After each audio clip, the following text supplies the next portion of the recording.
자, 2025년 새해 첫 주간 SBL이고요. 그리고 박수 시작할까요? 네, 영주형 드디어 복귀했습니다. 네, 그 어떤 소식보다 새해 축하할 만한 소식입니다. 네네네.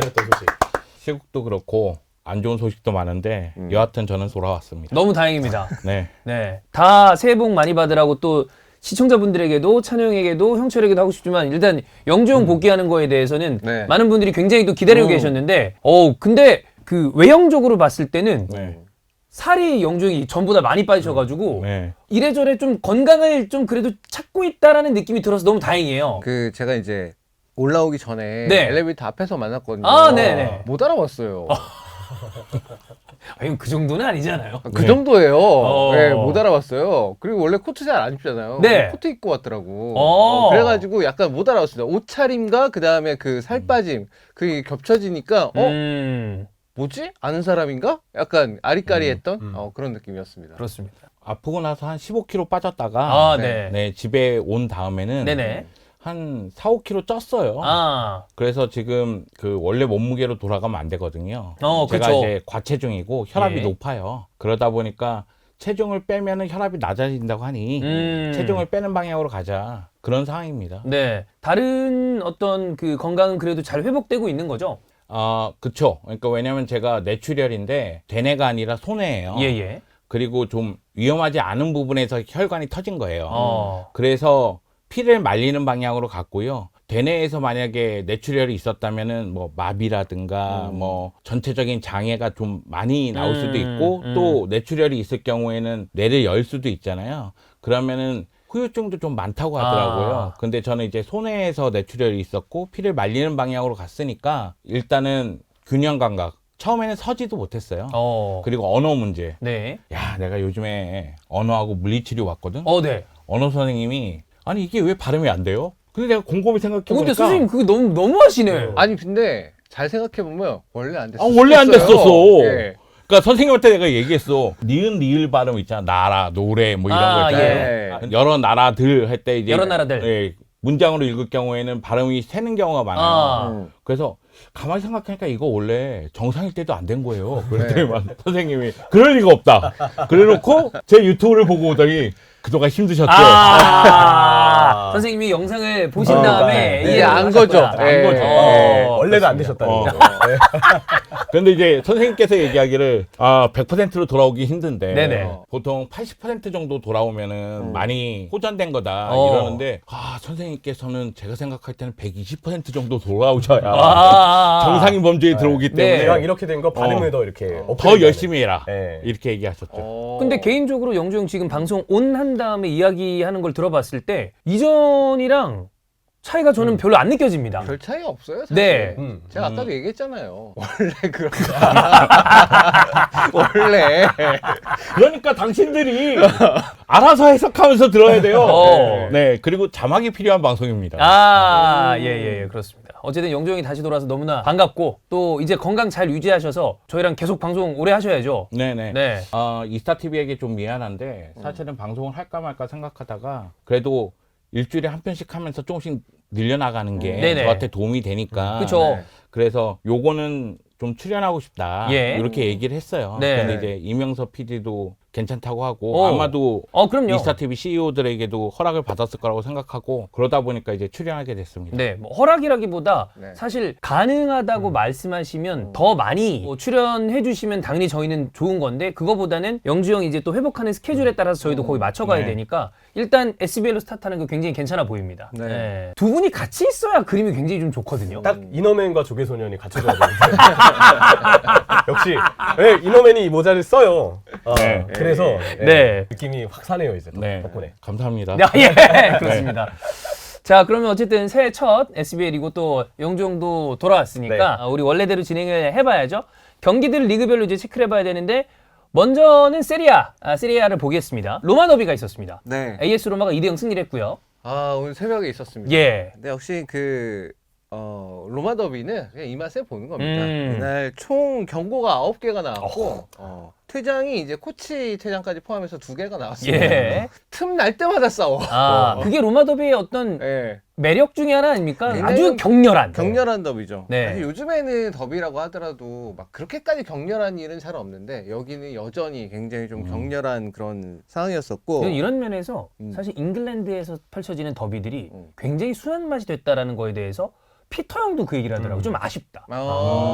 이전에 예를 들면 2000년대 초반에 더비라고 볼 수는 없습니다만 맨유 아스날 치고받고 싸우고 그 다음에 노스웨스트 더비도 그런 감이 있었는데 오늘 새벽에 노스웨스트 더비 있었잖아요. 네네. 그런 느낌은 아니야. 아니, 좀 싸우더만 그래도. 그 정도, 그러니까 이게 로마 더비 정도로 좀 싸워주고 네. 그래야. 라리가에서는 뭐 예전에 이제 라모스랑 있었을 때 엘 클라시코라거나 네, 엘 클라시코라든가 여전히 뭐 세비야 더비 안달루시아 거기 그런 그런 맛이 느낌이 있죠. 있어줘야 되는데 네. 그런 느낌이 빠져가는 경우들이 있는 것 같아요. 네. 예.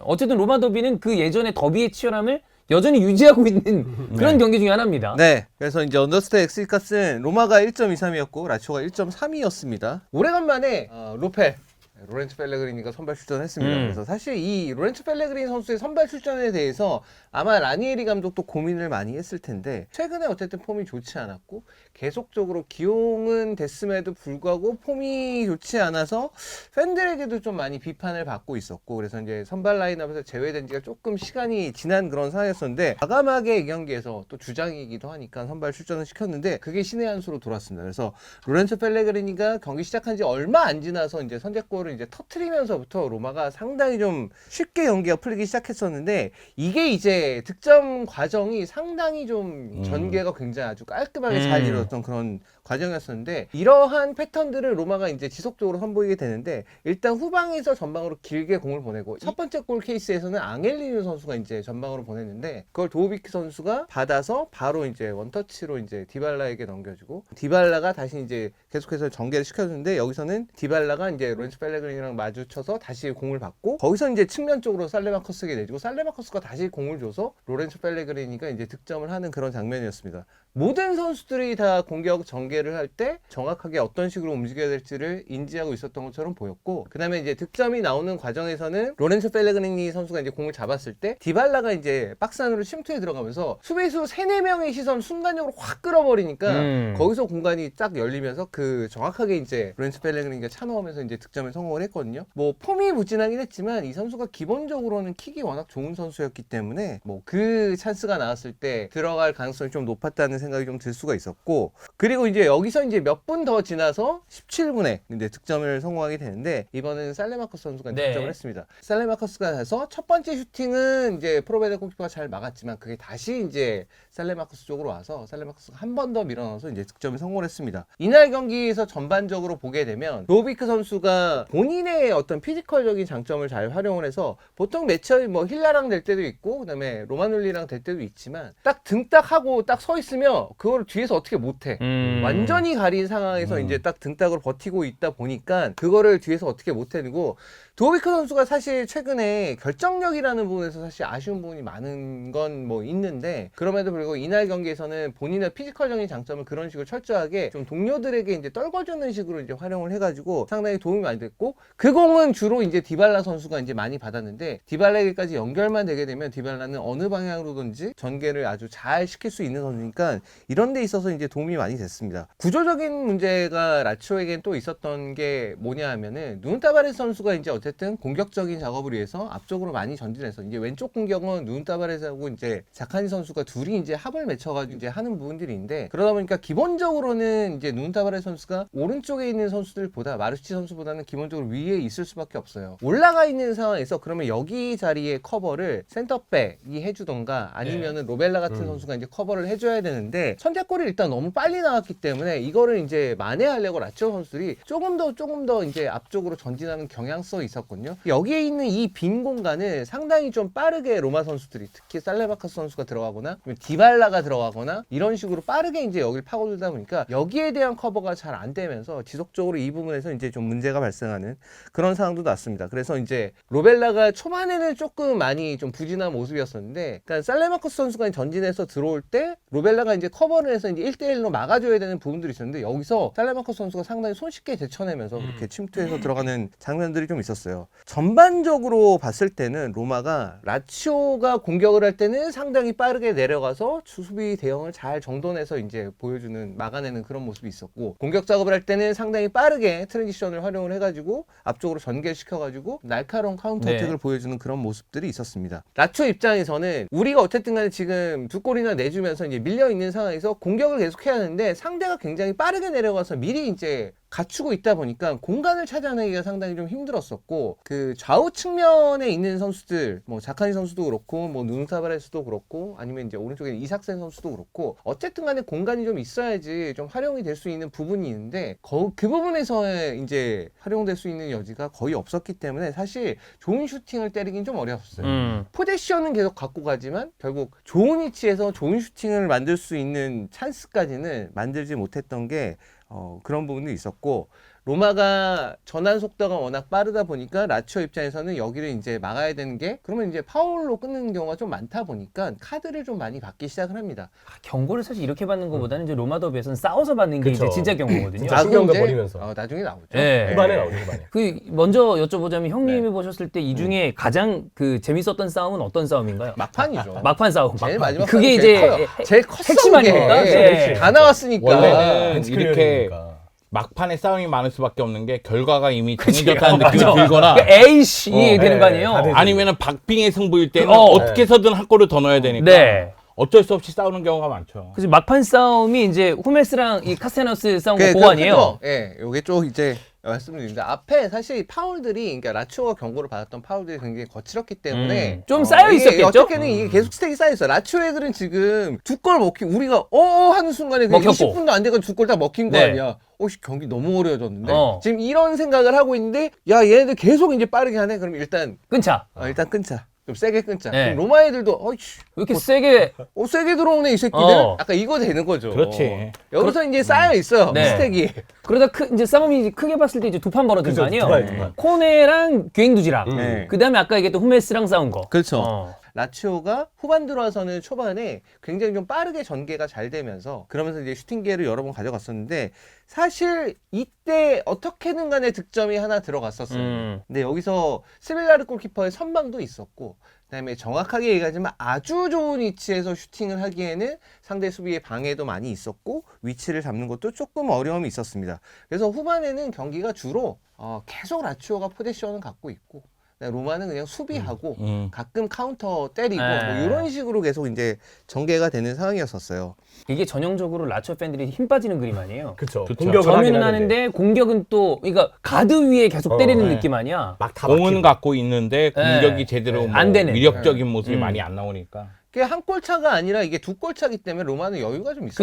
있었거든요. 이게 1대 0이면 이러면 쫄려. 그쵸. 근데 2대 0이면 뭐 한 골 먹혀도 더 버틴다 이런 생각을 할 수도 있는 거니까. 네. 곧이어서 얼마 안 지나서 이제 도빅하고 이제 디발라도 빼고 이제 쇼무로도프 넣고 이제 발단지 투입하면서 이런 기조가 끝까지 쭉 유지가 됩니다. 근데 여기서 이제 엄청 큰 싸움까지는 아닌데, 나는 솔직히 이 귀행두지 요 싸움은 뭐 그렇게까지 뭐 큰 싸움은 싸움이다. 아닌데, 왜냐하면 코네가 최근에 폼이 되게 좋아요. 좋죠. 코네가 좋아서 코네가 계속 가는 거에 대해서 이제 귀행두지가 조금 이제 어려움이 있었거든요. 코네가 자꾸 이제 중원을 다 휘저으면서 다니고, 그런 걸 1차적으로 저지해야 될 선수는 이제 라치오 입장에서는 귀두니까. 귀행두지니까. 근데 귀두가 예전부터 쌈닭이에요. 원래도 잘 싸워. 맞아. 애가 좀. 네. 감정적인 면이 있죠. 그래가지고 이제 뭐 오래간만에 그 같은 나라 선수 만나서 그런지 네네네. 기분 좋았나 봐요. 어허. 갱두지가 가서 뭐 싸운 척하고 속으로는 그랬을 수도 있어. 야, 반갑다. 우리 대표팀 갈 수 있을 것 같냐 이런 네. 얘기할 수도 있고, 우리 이 정도라면 갈 수 있지 않을까? 뭐 이런 얘기 물어볼 수도 있고. 그래가지고 이제 막판에 사실 로마가 한 20분 넘게 너무 포지션을 내주는 것처럼 보여서 저는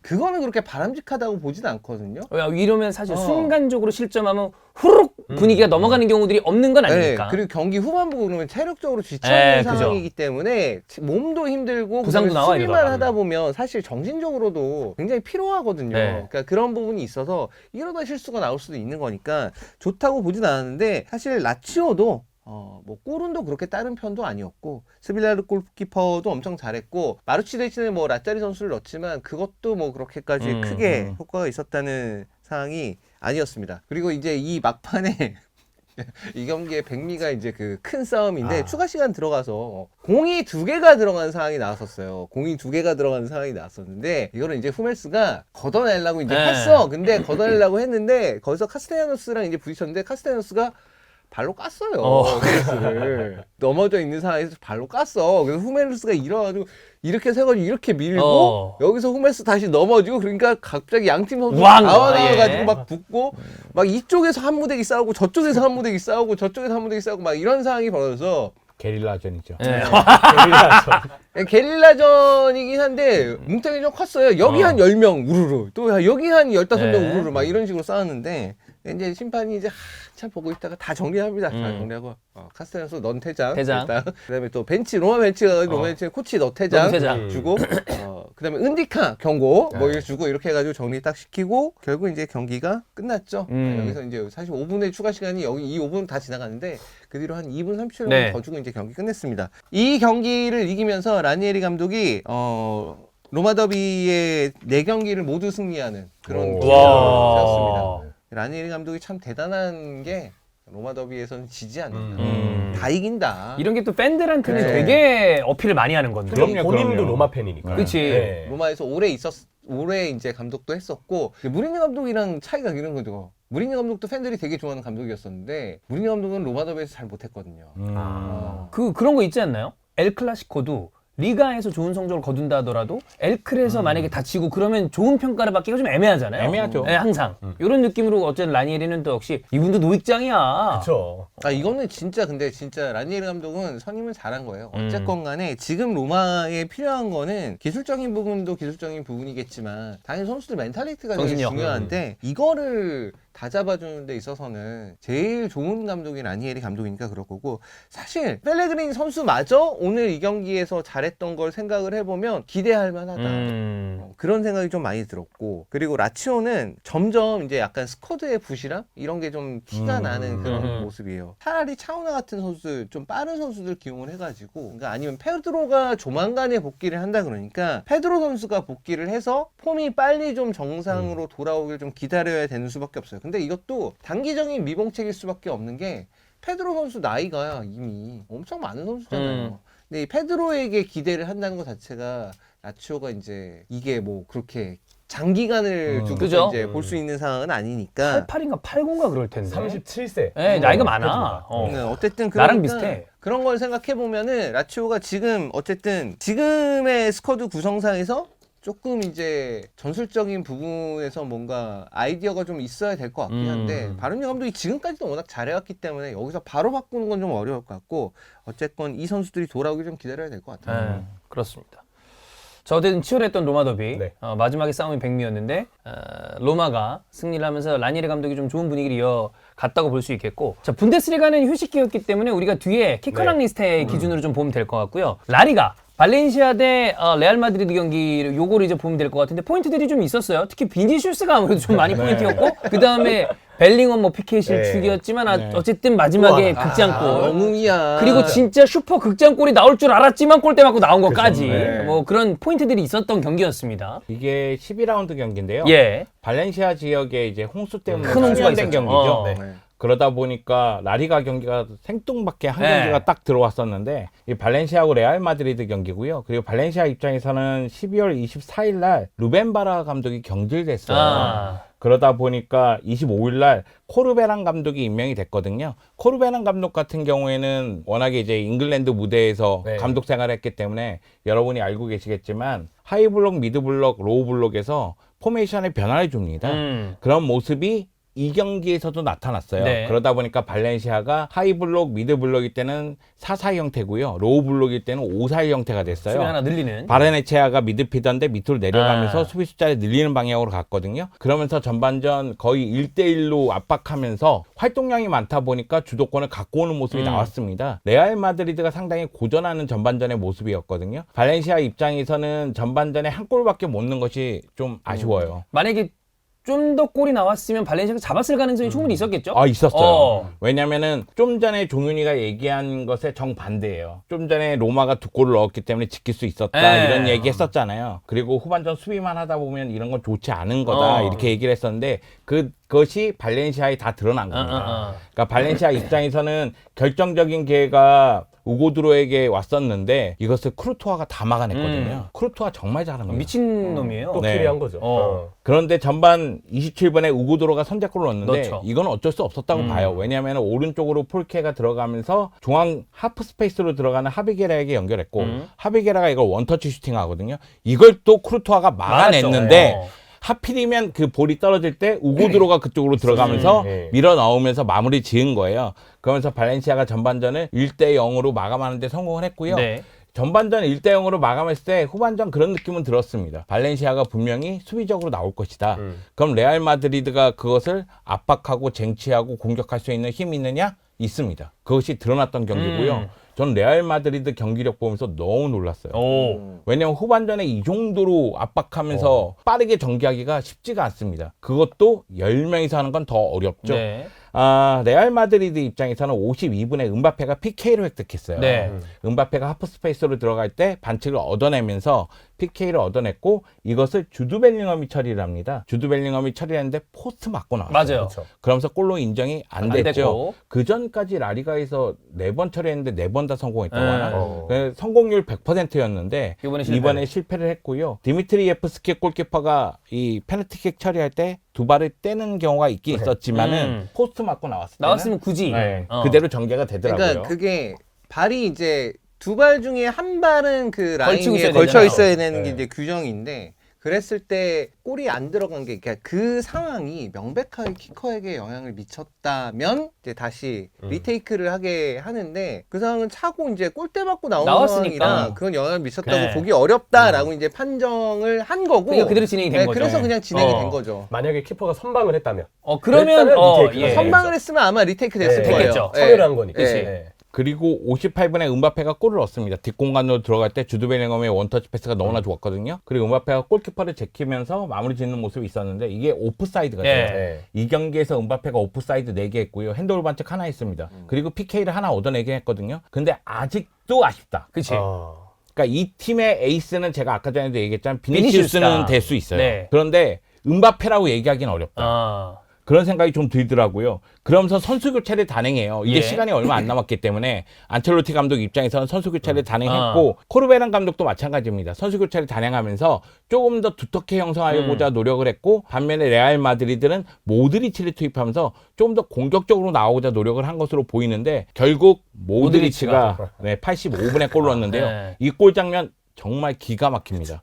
왜 그러냐면은 브라임 디아스, 주드 벨링엄, 모드리치로 이어지거든요. 없는 공간, 정말 좁은 공간에서도 골을 넣을 수 있다는 것을 레알 마드리드가 보여주는 장면이라고 생각이 들어요. 그리고 1대1이면 10명인 상황에서는 만족할 수 있잖아요. 네. 근데 레알 마드리드는 후아니토 정신이 있어서 그런지 모르겠지만 끝날 때까지 끝난 게 아니잖아요. 그래서 끝까지 몰아붙이더니만 결국 우고 기아몬이 백패스 실수를 했어요. 물론 폴케의 잘못이에요. 폴케가 중앙 쪽 횡패스를 어처구니 없는 애매하게 순간에 했고요. 줬어요. 그리고 우고 기아몬 솔직히 그런 상황에선 처리를 해줬어야 된다고 저는 생각하는데 우고 기아몬도 백패스를 잘못했고 그 상황에서 주드 벨링엄이 벨링엄이 잘 마무리 지었습니다. 네. 그러면서 이 경기에서 주드 벨링엄이 한 골, 한 개의 도움을 기록하게 된 거고요. 네. 그리고 비니시우스 얘기를 잠깐 할게요. 비니시우스가 79분에 퇴장을 네. 당해요. 박스 안쪽에서 넘어져 있는 상황에서 디미트리 예프스키 골키퍼가 야 일어나 하고 잡아 툭해요. 끌어올렸어요. 일어나. 그랬더니만 비니시우스가 뭐야 하고 어. 밀었어요. 네. 잡지 마! 그러니까 당연히 골키퍼 입장에서는 아이쿠 하고 그치. 넘어지죠. 근데 약간 제처럼 오면 한 다음에 약간 이런 느낌이긴 해요. 이렇게 그래서 떨어졌어. 맞아. 쉽게 얘기해서 그래. 로봇 연기였어. 맞는 거 1동작, 쓰러진 거 그치. 2동작, 뭐 이런 식이었어. 그런데 골키퍼 입장에서는 당연히 넘어지니까 주심 입장에서는 하고 간 거예요. 그리고 나서 VAR을 보겠다고 네. 했어요. 근데 나는 VAR 본다고 했을 때 이거 퇴장이다 이런 생각이 들었는데 그러니까 레알 마드리드 쪽에 있는 선수들이 우르르 몰려와서 디미트리 예프스키 골키퍼에 대해서 야 너 연기한 거잖아. 너 왜 2초로 때려? 너 누가 봐도 연기거든. 이렇게 하니까. 너 연기한 거잖아. 그렇지. 그러다 보니까 충돌이 이루어졌어요. 네. 그러다 보니 VAR 보기 위해서 가던 주심이 다시 돌아와서 디미트리 예프스키 골키퍼에게 옐로 카드 한 장, 네. 레알 마드리드 선수 루카스 바스케스가 옐로 카드 한 네. 장을 줬어요. 그리고 나서 VAR을 봤는데 비니시우스가 미는 동작 그쵸. 있잖아요. 네. 명백하게 밀었죠. 명백하게 밀었어요. 네. 그러니까 당연히 님 퇴장. 퇴장이 나왔어요. 근데 이제 비니시우스 입장에서는 극도로- 억울한 건 이해해요. 네, 극도로 흥분했어. 네. 그래서 이 정도 민 걸로 퇴장이야? 약간 이거 아니야? 전까지는 안 그랬잖아. 약간 그런겨. 그래서 막 흥분한데 스텝이 끌고 나가요. 네. 요까지가 이제 비니시우스 퇴장 장면인데 네. 제가 이걸 보면서 느낀 건 비니시우스가 워낙에 스피드가 뛰어난 선수이기 그죠. 때문에 필드 플레이어랑 충돌할 때 네. 손으로 미는 경향이 있어요. 자기 속도가 너무 예, 빠르니까 이렇게, 예. 사실 그건 상대도 보호하고 자신을 보호한다는 의미도 그렇죠. 있어요. 그런데 이제 이게 미는 동작이잖아요. 음. 근데 이게 반칙이라고 볼 수도 있는 장면들이 그냥 지나가는 경우가 많아요. 근데 골키퍼는 예외잖아요. 야, 다르죠. 근데 골키퍼에게 이렇게 했다는 것 자체가 이거는 변명의 여지가 없는 그치. 장면이에요. 비니시우스 보면서 느낀 거는 이런 장면들이 고쳐지지 않으면 네. 레알 마드리드의 주장이라든가 리더는 될 수 없다는 생각이 들었어요. 왜냐면 결과적으로 이것도 징계받으면 중요한 순간에 또 못 나오게 되는 거고. 그럼요. 그리고 이게 저는 비니시우스가 인종차별을 당하면서 굉장히 억울하고 그런 부분은 절대 나오면 안 되는 부분이라고는 생각이 되긴 하는데 다시 한번 얘기하지만 저도 인종차별 반대고 인종차별은 안 됩니다. 절대 안 되죠. 절대 안 됩니다. 근데 비니시우스는 사실 이게 전체적으로 봤을 때 좀 그 몇몇 부분에서 그 약간의 오버스러운 액션들 그다음에 비매너 플레이들이 좀 겹쳐 있는 게 있다 보니까 본인에 대한 다른 선수들에 대한 스택이 좀 많이 쌓여 있는 느낌이에요. 제가 생각할 때는 뭐 비니시우스 얘기를 한다면 비니시우스는 춤을 좀 배웠으면 좋겠어요. 어. 네. 화가 날 때 춤을 추는. 아니 어. 강약, 중간약 이런 게 있어야 될 거 아니야. 강강. 약강 이런 게 있어야 될 거 아니에요. 근데 네. 걔는 뭔가 충돌이 일어났을 때마다 강해요. 강. 그러니까 주심에게 계속 강해하고 주심에게 뭐라고 얘기하고 강 되면 결국 주심 입장에서도 이게 쌓이거든요. 그러면은 중요한 순간에 카드가 나올 수밖에 없어요. 그러니까 비니시우스도 이거를 좀 자제를 하거나 아니면 좀 약하게 어필을 한두 번 하거나 하고 그거는 넘어가는 장면이 있어야 되는 거 아닌가. 좀 요령이잖아요. 그렇죠. 왜 보면 되게 태클 세게 한 다음에 주심한테 가가지고 이런 애들이 있어. 네, 있어요. 근데 물론 이것 때문에 퇴장 줄 걸 옐로우 주면 안 되지만 네. 좀 그러니까 비니시우스는 그런 부분은 본인이 조금 요령을 만들어야 되지 않나. 제가 그냥 비니시우스에 대한 거는 저는 그냥 간단하게 생각해요. 인종차별은 인종차별. 그거는 완전 별개로 봐야죠. 사실. 비호감 비호감이에요. 그렇지. 그거 다른 문제야. 이게 그냥. 너무 많이 쌓여 있어. 너무 쌓였어요. 어. 근데 그게 아니 그게 비니시우스의 피부색이 뭐든 간에 중요하지 않아. 그래. 그거는 그거랑 상관없이 그런 행동을 하면 욕먹는 거예요. 맞아요. 그냥. 그러니까 그게 너무 쌓이고 있어. 그렇지. 그러니까 레알 마드리드 경기 왔을 때 비니시우스의 플레이를 보는 즐거움이 있는 반면에 비니시우스의 항의를 봐야 되는 불쾌감과 그런 게 있어. 피로감이 있어요. 그러니까 이거에 대해서는 비니시우스가 고쳐줘야 돼요. 그렇죠. 경기 끝나고 나서 주드 벨링엄이 그런 얘기를 하더라고요. 레알 마드리드의 리더가 되고 싶다. 근데 제가 봤을 때 지금 주드 벨링엄이 리더입니다. 그렇게 돼가고 그 있어. 리더 벨링엄은. 팀은 주드 벨링엄의 팀이에요. 주드 엄청 벨링엄 잘해. 진짜 예. 잘하고 모범적이잖아. 이 경기에서 PK를 놓쳤어요. 예. 그럼에도 불구하고 한 골 한 개도 못 그치. 넣겠어요. 그리고 음바페 얘기를 하자면 음바페는 개인적으로 생각했을 때 카림 벤제마의 영상을 좀 많이 봐야 될 것 같아요. 그러니까 음바페의 움직임은 골을 넣기 위한 움직임이에요. 그래서 수비 라인 사이에서 뒷공간으로 들어가는 장면이 상당히 많아요. 그런데 그러다 보니까 오프사이드도 많이 걸려요. 그죠. 그것이 통하는 팀을 상대로는 많은 골을 넣을 수 있겠지만 그것이 안 통하는 팀을 상대로는 반칙이 쌓이는 그치. 거예요. 그렇기 때문에 카림 벤제마가 박스 바깥쪽으로 어느 순간에 나와서 볼을 연기한 다음에 들어가는지 이런 걸 봐야 돼요. 오히려 제가 느끼는 감정은 카림 벤제마처럼 박스 바깥쪽으로 나와서 플레이하다가 주고 들어가는 움직임은 주드 벨링엄이 더 좋아요. 그러니까 음바페보다 주드 벨링엄이 오히려 더 좋다는 더 영리하다. 느낌이 들었고 음바페, 비니시우스, 주드 벨링엄이 동시에 왼쪽에서 뛸 때 이때 골이 안 나오고 결국 한 명이 나간 다음에 골이 나왔다는 건 생각해 볼 만한 문제예요. 왜냐하면 아직까지 음바페하고 비니시우스하고 동선 정리가 안 됐다는 얘기가 나오는데 계속 같이 뛸 때 골이 안 나오고 결국 한 명이 빠졌음에도 불구하고 두 골이 나왔다는 그죠. 건 의미하는 바가 분명히 있을 거라는 거예요. 이 얘기는 안첼로티 감독도 생각을 좀 해야 된다는 얘기죠. 교통정리를 할 필요성이 네. 있다는 얘기고요. 다만 안첼로티 감독을 칭찬할 부분은 용병술. 결국엔 모드리치가 네, 교체돼서 나와서 골 넣었고. 5분 만에 넣었죠. 그러니까 모드리치가 들어가서 골 넣은 장면도 그렇지만 세바요스를 선발로 쓰는 이유도 알겠어요. 어. 그러니까 세바요스가 주전이라는 얘기는 하고 싶지 않은데 세바요스가 그래도 횡패스가 많습니다. 예. 토니 크로스가 떠난 다음에 레알 마드리드 얘기할 때 공격 지역에서의 횡패스가 굉장히 많이 줄었다. 오히려 짧은 횡패스는 많을지언정 토니 크로스처럼 시원시원하게 이렇게 전환을 한다거나, 그런 모습이 좀 많이 줄었는데 세바요스가 그래도 그런 역할을 좀 해주는구나. 전진 패스도 날카로운 모습이 있었고요. 역시 아스날 출신. 그런 모습을 봤을 때는 쓰는 이유도 알겠다. 그런 생각이. 눈타바레스는 왜 얘기 안 하죠? 걔는 얘기했습니다. 눈타바레스 비행들이 다 아스날 출신 아니야? 아, 그러고 보니까 둘이나 있었네, 네, 거기. 우리 다 나왔어요. 네. 지금까지. 발렌시아 이야기를 잠깐 하자면 저는 루벤 바라 감독 좋아했어요. 그러니까 루벤 바라 감독은 경질될만 합니다. 네. 올 시즌 성적으로 봤을 때는. 올 시즌 성적 봤더니만 2승 6무 9패더라고요. 그러면 리그에서. 네, 답 네. 없죠. 그러니까 19위에 위치하고 있으니까 경질될만 하다고 생각을 하는데 피터링 구단주가 제가 생각할 때는 제대로 팀을 관리를 못하고 있고요. 사실 지난 시즌 발렌시아가 이 정도 성적을 냈으면 적극적으로 지원을 해줬어야 돼요.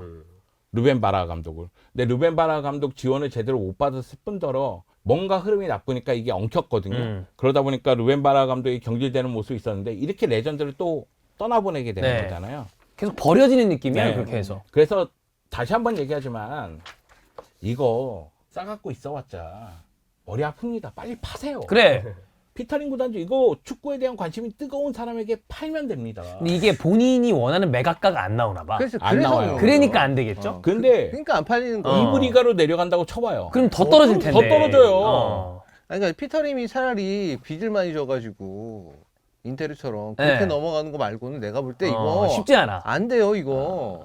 코르베란 감독이 새로 부임했는데 저는 잔류할 것 같거든요. 일단 이번 경기력은 네. 사실 좀 네. 시사하는 바들이 좀 있었으니까. 네.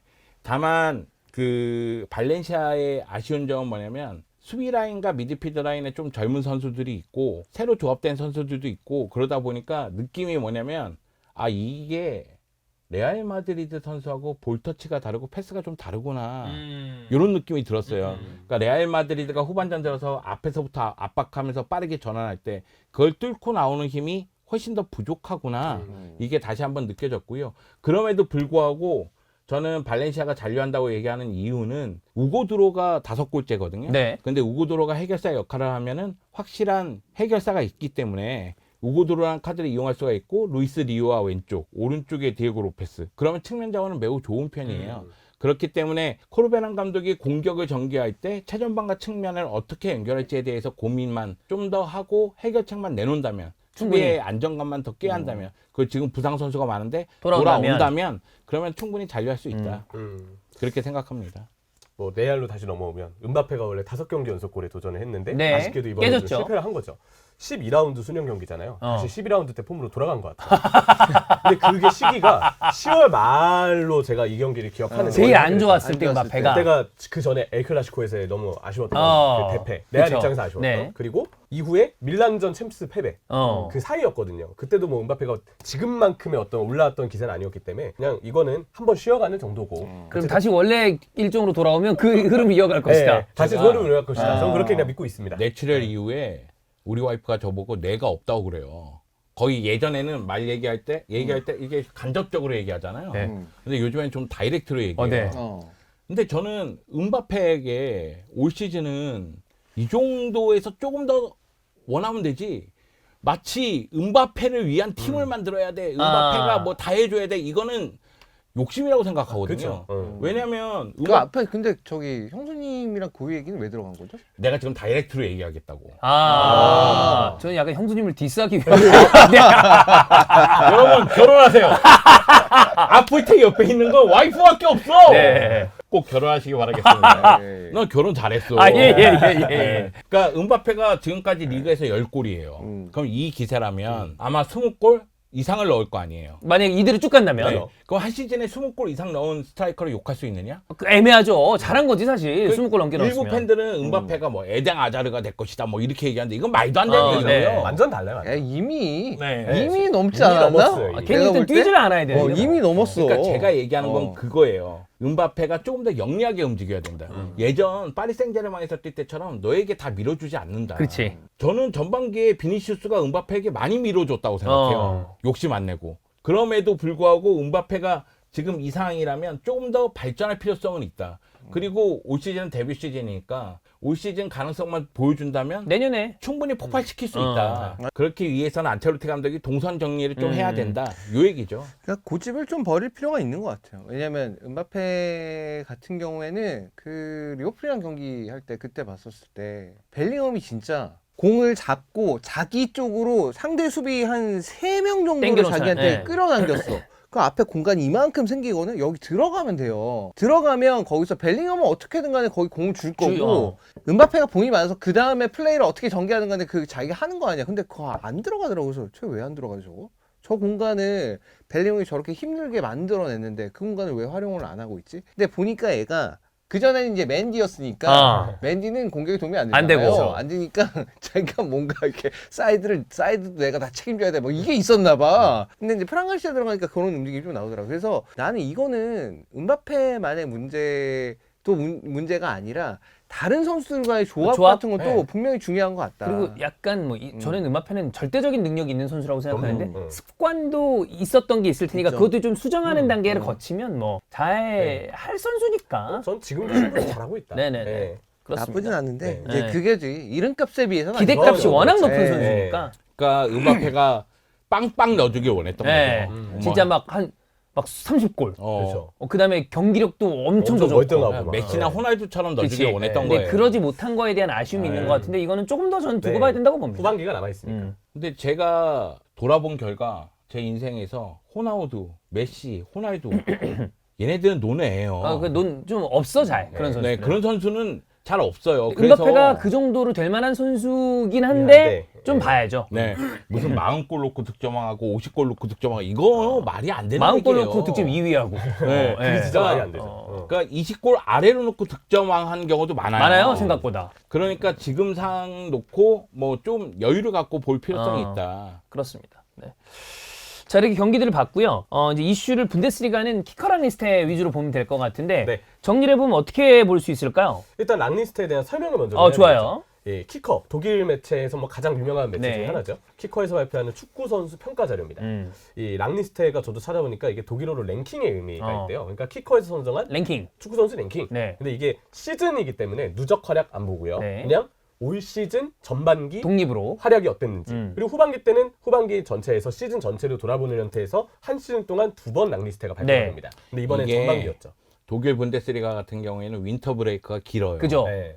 할 게 없어. 그러니까 이런 거 해야 돼. 이런 거 해야 돼. 그 기간 동안 진짜 경기 왜냐면 아예 안 매체들도 해요. 네. 할 게 없으면 안 되잖아. 뭘 만들어서라도 해야죠. 랭킹 정하는 게 제일 좋아. 이 키커 랑리스트가 그래서 있는 거라 생각하시면 되고 등급은 3개가 있습니다. 예. 월드 클래스, 인터내셔널 클래스, 그리고 내셔널 클래스. 뭐 이건 딱 그냥 해석 그대로예요. 월클이고 국제적인 레벨, 국내 레벨. 그렇죠. 근데 쭉 보니까 그냥 이 랑리스트에는 들어가는 것만으로 그 선수 충분히 잘한 거다. 네, 왜냐면 거의 대부분의 선수들은 여기 못 들어갑니다. 들어가는 선수가 소수죠. 그렇죠. 내셔널 클래스에 들어간 것만으로도 충분히 잘했다는 의미를 부여할 네. 수 있고 쭉 보니까 분데스리가에서의 랑리스트라서 리그 활약만 볼 줄 알았는데 챔스도 보고 호카이도 보고 다 봐요. 심지어 네. A매치도 보더라고요. 종합 판단. 네, 그냥 종합해서 판단을 한 부분이라고 보면 될 것 같습니다.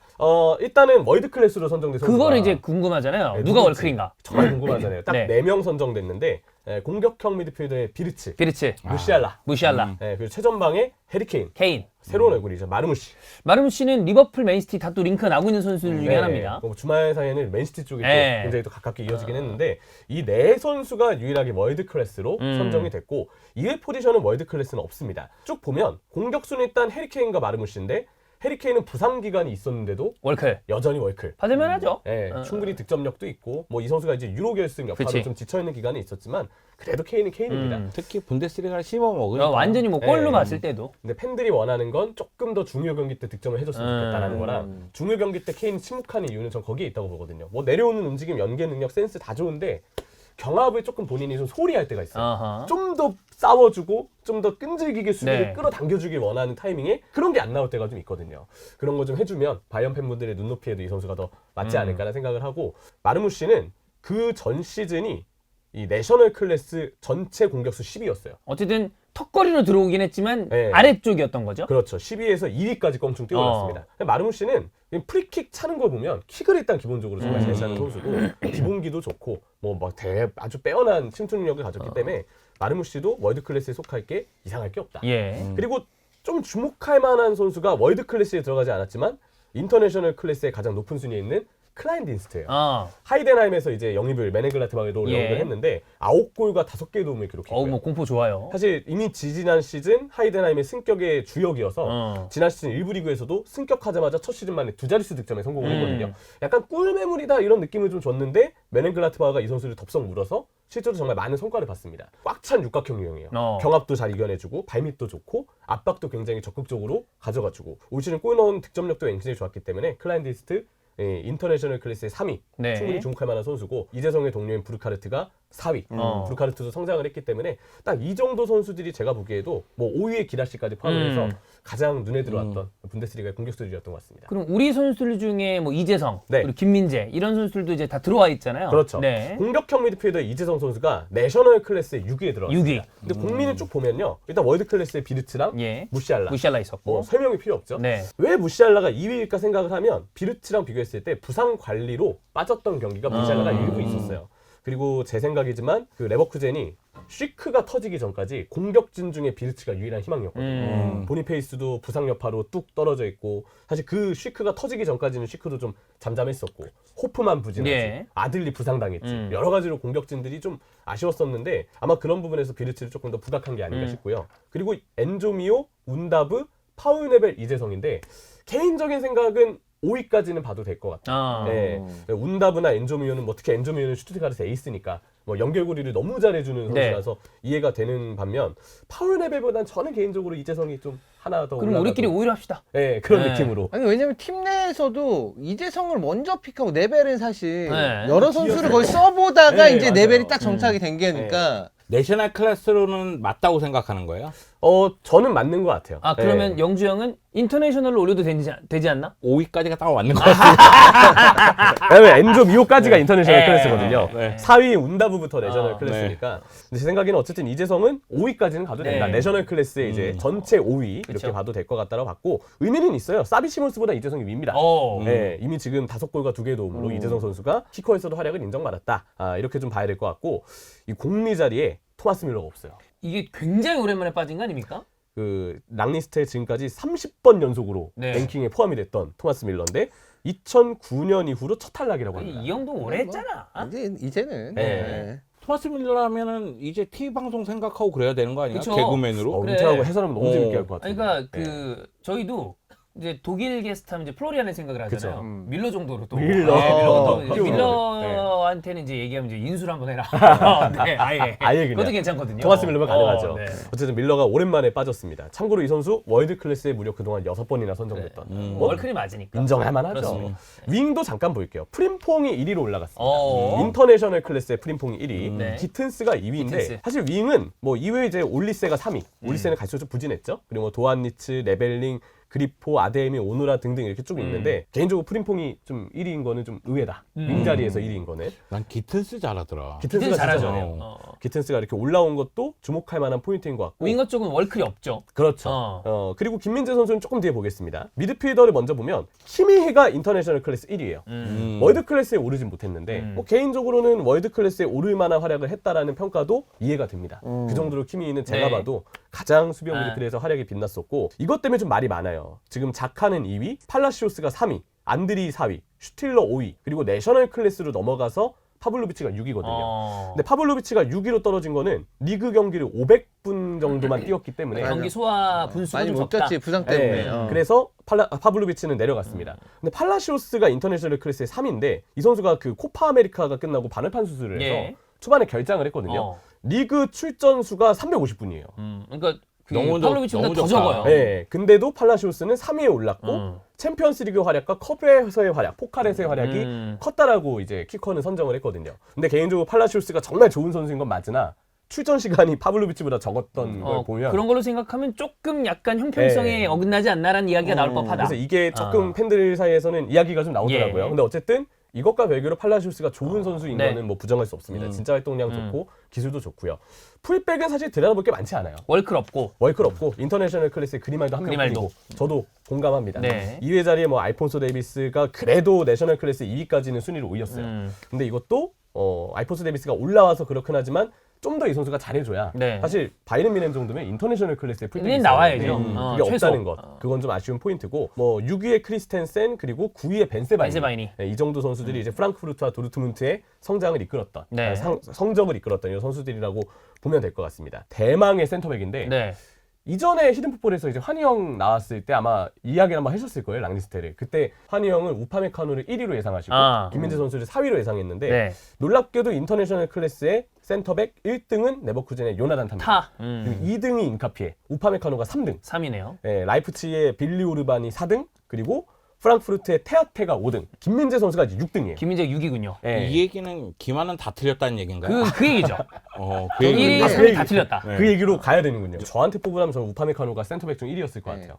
월드 클래스까지는 아닐 수 있어도 왜냐하면 그러니까 우파메카노 선수가 김민재보다 위라는 건 조금 더 솔리드한 모습을 봤을 때는 그렇다라고 저도 생각을 하고 네. 저는 요나단 타는 그래도 들어갈만 하다고 오케이. 봐요. 굉장히 윗순위로 진짜 네. 타도 맞아요. 나머지 자원 특히 탑스바 쪽에서 올 시즌 이 레버쿠젠 수비가 실수가 많았는데 거의 다 이제 그걸 처리해주고 청소해준 게 요나단 타였거든요. 왜냐면 오르반도 잘하긴 했는데 큰 실수들이 좀 챔피언스리그 포함해서 좀 있었거든요. 그리고 라이프치가 이제 챔스에서 얼마나 부진한데 그런 생각을 하고 테아테는 한번 설명할 만한 선수인 건 맞아요. 왜냐면 이 선수가 프랑크푸르트의 왼발 센터백이자 왼쪽 풀백으로 네. 뛰고 있는데 롱패스 기가 막히게 주고 킥 좋고. 올 시즌 분명히 프랑크푸르트의 수비에 있어서 안정감을 준 선수인 건 맞거든요. 다만 얘기가 좀 나오는 거는 뛴 위치가 센터백만은 아니었기 때문에 풀백으로 봐야 되는 게 맞지 않냐, 뭐 센터백으로 봐야 되는 게 맞지 않냐, 다양한 이야기들이 나오는데 어쨌든 테아테 선수도 좋은 활약을 했던 거는 사실이다. 네. 네, 그렇게 센터백 순위는 좀 볼 수 있을 것 같고요. 대망의 골키퍼입니다. 골키퍼도 월드 클래스는 없어요. 없고. 인터내셔널 클래스 이제 굴라치 선수가 1등. 굴라치가. 예, 이건 근데 거의 다 이견이 없을 거예요. 예. 그리고 이게 인터내셔널 클래스에서 굴라치가 유일합니다. 2등은 호펜하임의 바우만. 바우만. 사실 정말 크게 화제는 안 됐을 수 있는데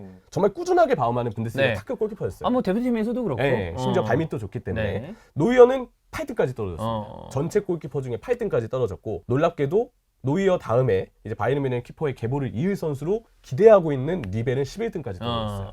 그래서 지금 미네는 키퍼에 대해서 좀 네, 걱정할 수 있는 그런 상황이라고 좀 봐야 되지 않을까 싶습니다.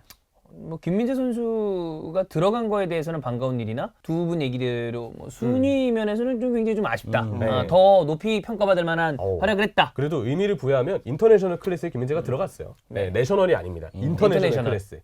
그 자체만으로 정말 활약을 인정받았고 국제적인 수준이다. 자, 그럼 이제 마지막으로 이야기할 거는 다니 올모입니다. 이거 얘기할 필요가 없는 것 같은데. 네. 왜냐면은 히든풋볼에서도 다뤘죠. 네, 예. 그리고 여러 유튜버들이 다 다뤘더라고요. 근데 다니 올모는 이제 영주형 입에서 이제 듣는 그렇죠. 게 의미가 있기 올모가 때문에. 어떻게 하면 좋을까요? 바르셀로나와 올모. 일단 현재 상황을 얘기하자면 라리가뿐만 아니라 스페인 축구 협회에서도 선수 등록을 거부당했습니다. 예. 그러니까 등록되지 않는다고 발표가 공식적으로 나왔어요. 그래서 두 차례 청원도 하고 여러 가지 상황을 했는데 기각됐고요. 네. 그러다 보니까 라리가 같은 경우에는 약속대로 1월 1일 날 다니 올모하고 파우 빅토르의 명단에서 완전히 제외가 됐거든요. 결국 바르셀로나는 스페인 축구협회에서 라이센스를 신청했지만 이조차도 실패를 했기 때문에 지금 상황은 결국 스포츠 재판소 CSD로 예. 항소하는 상황입니다. 근데 이제 참고로 바르셀로나 같은 경우에는 1월 초에 그 리모델링하고 있는 스포티파이 깜누 VIP 좌석을 판매를 했고요. 그래서 일부 이야기로는 1대1 룰로 돌아왔다고 해요. 그렇기 때문에 재정적인 문제는 해결을 했는데 기간이 너무 늦어버린 거죠. 12월 31일까지 했어야 되는데 이게 1월로 1월 넘어가면서 초에 했으니까 그래서 기간이 좀 넘어버렸고 또 하나는 라리가는 라이센스가 취소된 선수가 동일 시즌에 똑같은 팀에 등록될 수가 없습니다. 쉽게 얘기해서 전반기에 다니 올모하고 파우 빅토르가 바르셀로나에 등록됐다가 취소가 됐잖아요. 네. 그러면 후반기에 또 등록할 수가 없는 없다. 거예요.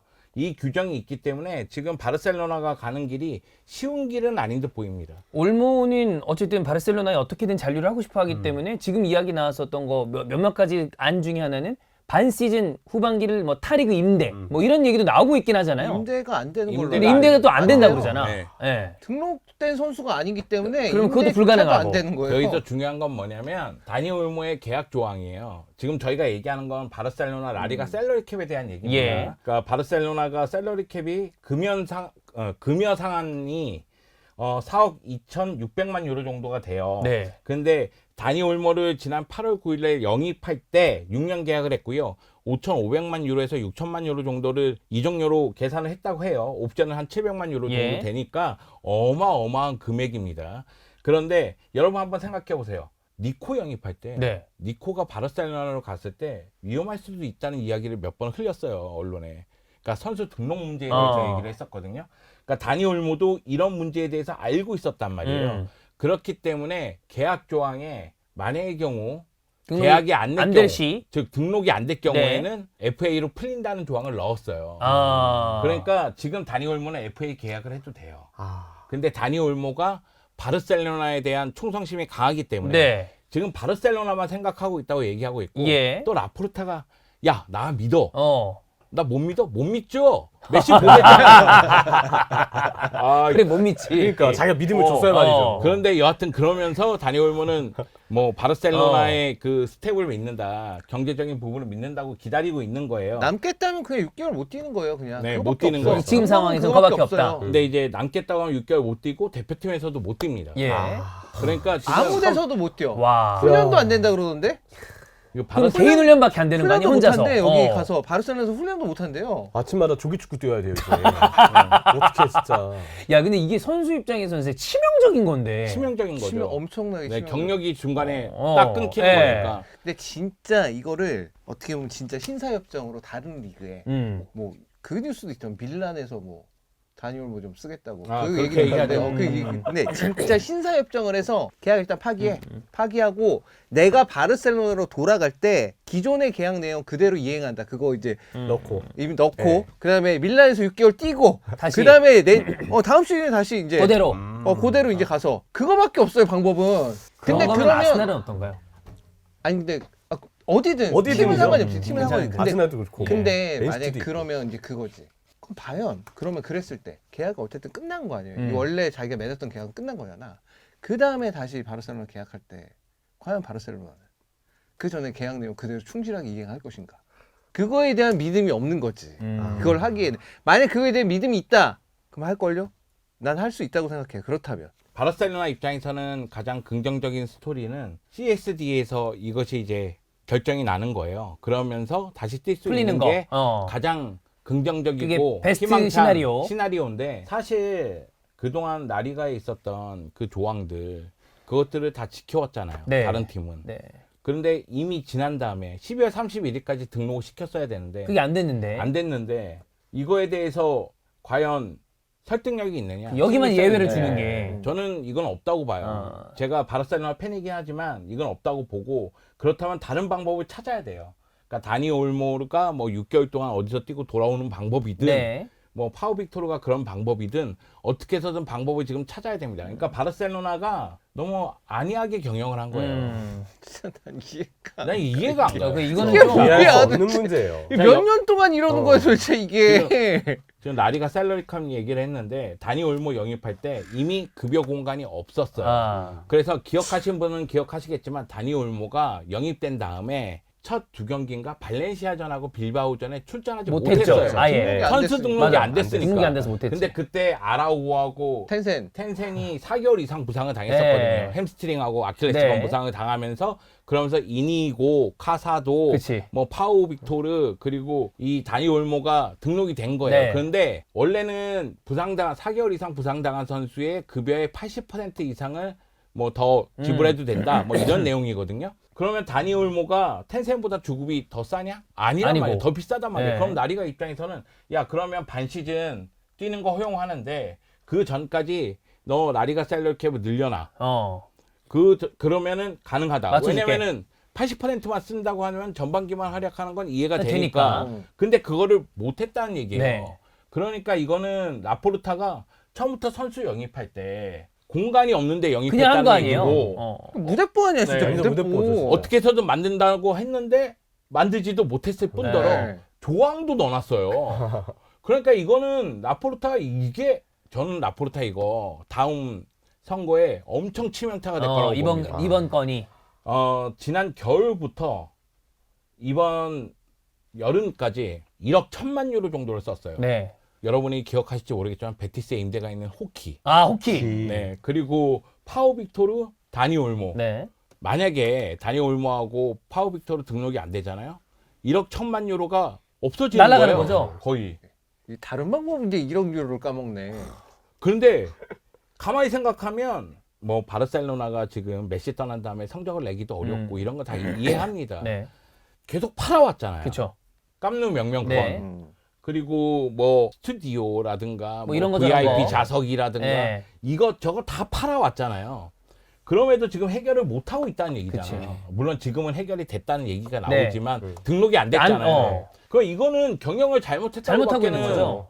얘기하기가 어렵죠. 그리고 다 잘라 씨. 아니, 스카우터들은 왜 이 모양이고 그런 거 있어요. 여러분도 다 그렇겠지만 응원하는 팀이 누구를 영입하면 일단 믿어보자. 그치. 그쵸. 일단 지지하자. 일단 그렇죠. 일단 잘한다고 한번 질러보자. 그래. 막 이런 생각이 있단 말이에요. 네. 그런데 이게 이런 식으로 드러나면 그나마 잘하는 애들은 등록이 안 되고 네. 못하는 애들은 임대 가고 이렇게 돈 날리면 이거 뭐 하자는 거지? 이런 생각밖에 안 든단 그치. 말이죠. 반 시즌 썼습니다. 반 시즌. 호키 반 시즌. 다니 올모 반 시즌. 시즌. 파워 빅토르 반 시즌. 아니, 구단의 규모와 그 너무 걸맞지 않은 행보를 최근 몇 년 동안 계속 약간 이거 뭐 무슨 동네 그쵸. 축구단 마냥 구멍가게 운영하는 네. 것처럼. 아니 진짜 웃긴 게 셀러리 규모 좀 지난 시즌에 비해서 늘어났다고 그걸 냅다 그냥 다 질러가지고 이거 그거랑 똑같아요. 카드 쓰는 사람들이 카드 뭐 카드 한도 늘었어. 한도가 한도 늘었다. 200이었어. 200만 쓰면 200은 그냥 뭐 내가 어떻게 하는가 쓸 수 있어. 근데 갑자기 한도가 한 400 400 됐네? 늘었어. 400 늘어. 바로 야 써야지? 400 다 긁어. 어. 그런 사람이 어딨냐고. 그런 사람들이 생각보다 많이 있을 것 같습니다. 그렇다고 들었습니다. 네. 근데 그거를 지금 바르셀로나가 하고 있는 거예요. 그 규모의 바르셀로나.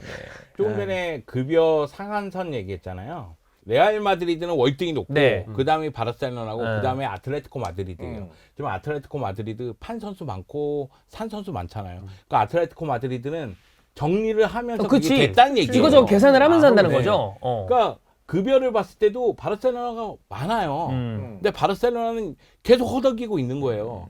이거는 경영을 잘못했다고밖에는 보기가 그쵸. 어려워요. 네. 그렇습니다. 다니엘 모건이 어떤 식으로 해결이 되는지는 좀 다른 의미로 궁금합니다. 네. 예. 아, 진짜 뭔가 기발한 그게 나왔으면 좋겠다. 이 정도로 잘하는 띄용 선수가 이렇게. 못 뛰는 그게 거는 너무 너무 아깝잖아. 아쉬워. 어디도 못 뛴다는 게 이게 굉장히 아깝죠. 그런 것 같아요. 제가 좀 물리치료 받으면서 네. 균형 잡는 게 좀 어렵고 그래서 네네네네. 그랬는지 새로운 떡밥을 던져주다가 아. 등록이 안 돼. 벌떡 일어났습니다. 이게 무슨 소리야? 이러면서 벌떡 일어났어요. 아, 그렇습니다. 바르셀로나가 영정을 신봉사 눈을 뜨고. 예, 깨웠다. 네. 그렇습니다. 라민 야말 유니폼 받고 즐거워하면서 네. 그 다다음 날인가? 자, 그러면 오늘 SBL은 이렇게 마무리하고요. 또 영주형의 이스타TV 컴백 방송이었는데 네. 다음 주에는 조금 더 또 건강한 모습으로 찾아뵙도록 하겠습니다. 다음 주에 뵙겠습니다. 고맙습니다. 감사합니다.